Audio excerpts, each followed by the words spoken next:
Hello, folks, and welcome to Author Adjacent, a show about the journey from hobbyist writer to professional author. I am your host, Michael Vadney, and this is it, Team FanFiAddict's last semi-finalist announcement for SPFBO 11. It's been a journey. We've watched 4 semi-finalists emerge so far. Today we find out who rounds out this lineup. But first, we have 5 cuts to talk about. And as always, every single one of these cuts has something to offer to the right reader. So let's give them the attention they deserve. First up is Errant Gift by Reese Price. This one had some clear strengths: strong characters, a great villain, and immersive descriptive POV work. The author clearly has a talent for making each perspective feel distinct and lived in. Where it didn't land for the team was the overall momentum.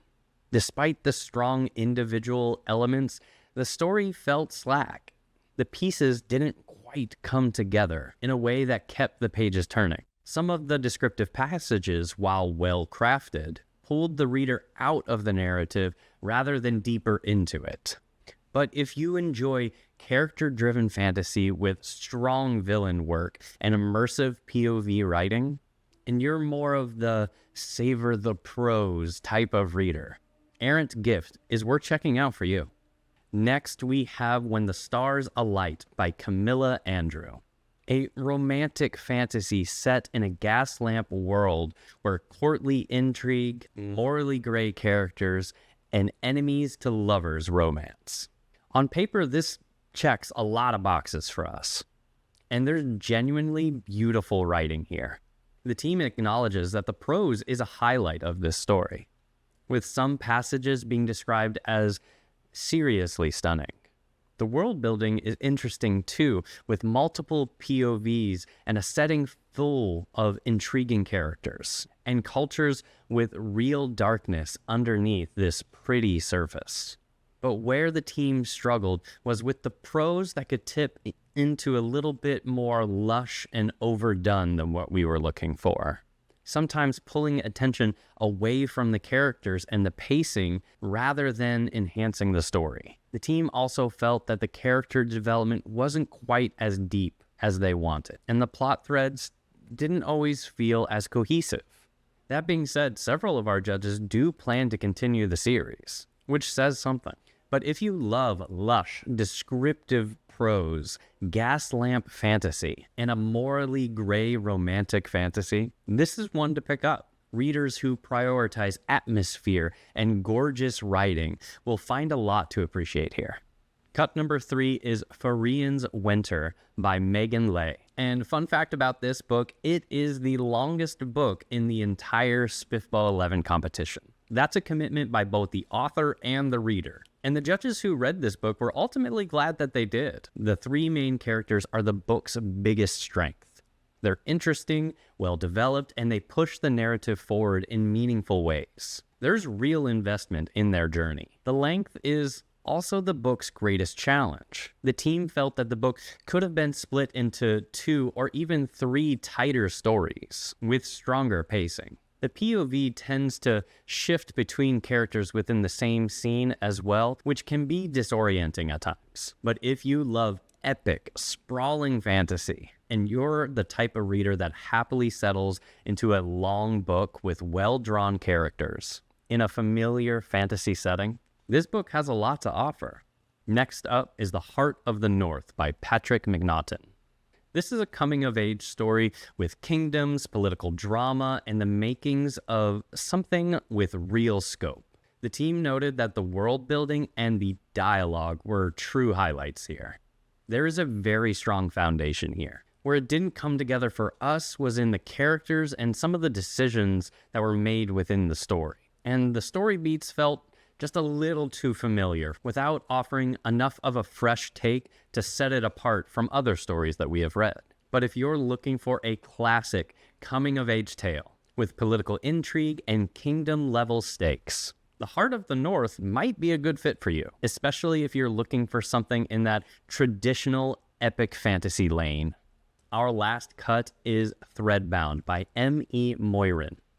a folk story-inspired fantasy rooted in Slavic folklore and the Ottoman Empire.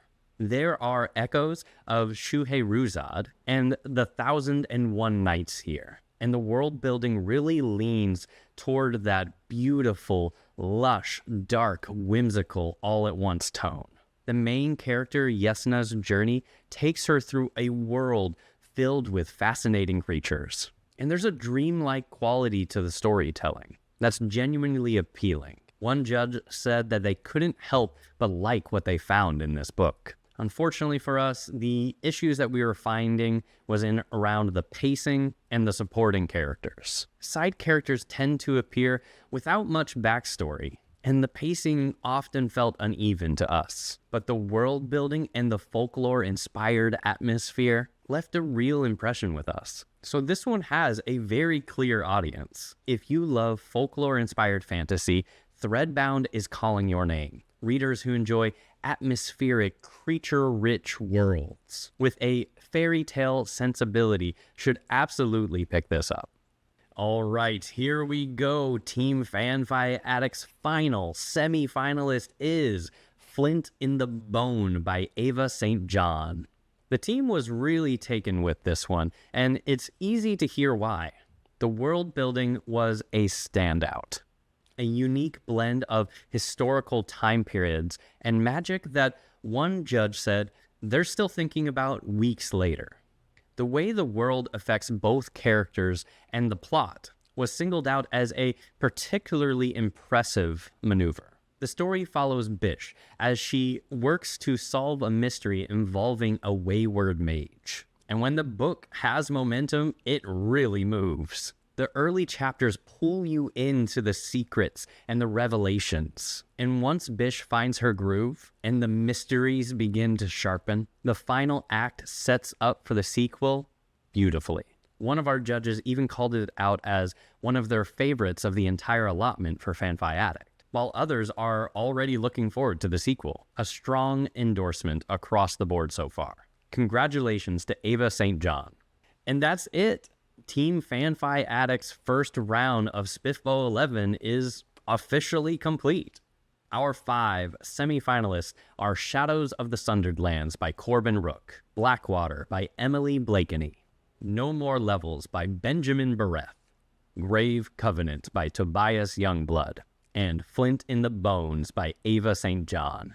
From here, the judges who didn't have these semi-finalists in their original allotment will be reading them, which means more reviews are going to be popping up on FanFiAddict before the team deliberates and decides who our finalist will be. Huge thanks to every author who submitted. It takes real courage to put your work out there to be judged, and SPFBO 11 is better for it.